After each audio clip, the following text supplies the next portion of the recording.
அதிமுக பற்றி இந்த தீர்மானத்தில் 27வது தீர்மானமா கொண்டு வந்திருக்கிறாங்க.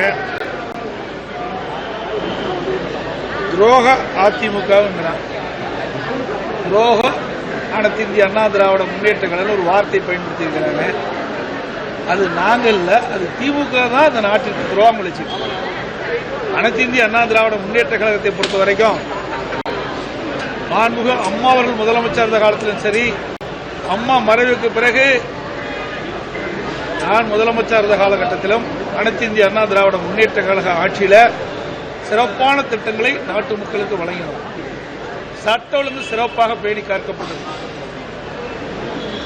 இன்றைய தினம் திராவிட முன்னேற்ற கழகம் ஆட்சிக்கு வந்த பிறகு கடந்த 4 ஆண்டு காலமாக மக்கள் விரோத ஆட்சி தமிழகத்திலே நடைபெற்றுக் கொண்டிருக்கின்றன. தினந்தோறும் கொலை, கொள்ளை, திருட்டு, வழிப்பறிவு, பாலியல் வன்கொடுமை நடக்காத நாளே கிடையாது. தொலைக்காட்சி திறந்தாலும் சரி, பத்திரிகை திறந்தாலும் சரி, இந்த செய்திதான் பார்க்கப்படுகிறது. அப்படி ஒரு மோசமான ஆட்சி தமிழகத்திலே இன்றைய தினம் நடைபெற்றுக் கொண்டிருக்கிறது. இது ஸ்டாலின் மாடல் ஆட்சி தான் துரோக ஆட்சி என்பதை இந்த நேரத்தில் குறிப்பிட விரும்புகிறேன். அதோடு கல்விக் கொள்கை பற்றி குறிப்பிட்டதாக நான் கேள்விப்பட்டேன். திராவிட முன்னேற்ற கழகம் மத்தியிலே சுமார் 16 ஆண்டு காலம் ஆட்சி அதிகாரத்தில் இருந்தது. காங்கிரஸ் ஆட்சியில் இடம்பெற்றார்கள், பாரதிய ஜனதா கட்சியிலும் ஆட்சியில் இடம்பெற்றார்கள். ஐக்கிய குஜராத் அவர் பிரைம் மினிஸ்டர் இருந்த போதும் அந்த மத்திய அமைச்சரவையில் இடம்பெற்றிருந்தார்கள். மரியாதைக்கு தேவகடா அவர்கள் இருக்கின்ற பொழுதும் அந்த அமைச்சரவையிலே மத்தியிலே இடம்பெற்றார்கள். 16 ஆண்டு காலம் மத்தியிலே ஆட்சி அதிகாரம் இருக்கின்ற பொழுது ஏன் இந்த கல்விக் கொள்கையில இந்த திராவிட மாடல் அரசு சொல்றாங்க, திரு ஸ்டாலின் மாடல் அரசு ஏன் கவனம் செலுத்தல? ஏன் திமுக கவனம் செலுத்தல? அப்பொழுது மத்திய அரசு பட்டியலில் இருந்து மாநில அரசு பட்டியல் கொண்டாந்துருக்கலாம். ஆட்சி அதிகாரத்தில் இருக்கும் போதெல்லாம் மக்களை பத்தி கவலைப்படுறதில்லை, மாணவரை பத்தி கவலைப்படுறதில்லை. ஆட்சி அதிகாரம் இல்லாத போது வேண்டுமென்றே திட்டமிட்டு மற்றவர் மீது பழி சுமத்துவதுதான் திமுகவுடைய வாடிக்கை.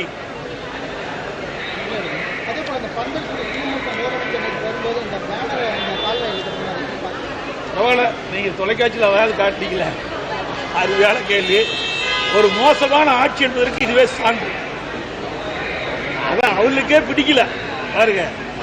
முதலமைச்சர் வரும்போது அவருக்கே பிடிக்காம தான் அந்த திரை போட்டு அந்த சாக்கடை கழிவு நீர் வெளியே செல்லுகின்ற அந்த கால்வை தூர்வாராமல் மிக மோசமாக துர்நாற்றம் அடித்துக் கொண்டிருக்கிறது. அவர்களுக்கே பொறுக்காம தான் திரை போட்டு மறைச்சிருக்கிறாங்க. அப்படியே அவள ஆட்சி தமிழகத்தில் நடைபெற்றுக் கொண்டிருக்கிறது.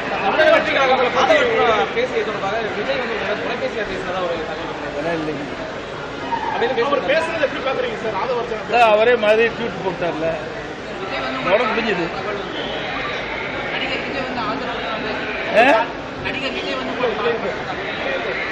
இல்ல அதெல்லாம் இல்லைங்க. நீங்க அதிமுக பொறுத்தவரைக்கும் தேமுதிக கூட்டணி இருக்கு அப்படின்னு, ஆனா தேமுதிக பொறுத்தவரைக்கும் ஜனவரியில தான் அறிவிப்பேன் அப்படின்றாங்க. அதாவது எங்களுடைய சுமூகமான உறவு இருக்குது. எப்படியாவது ஏதாவது பேசி அதை பிரேக் பண்ணலாம் நினைக்கிறீங்க, அது ஒருபோதும் நடக்காது. அனைவருக்கும் நன்றி.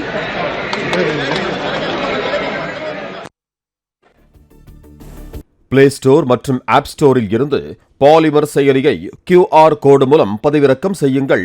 செய்திகளை உடனுக்குடன் பெறுங்கள்.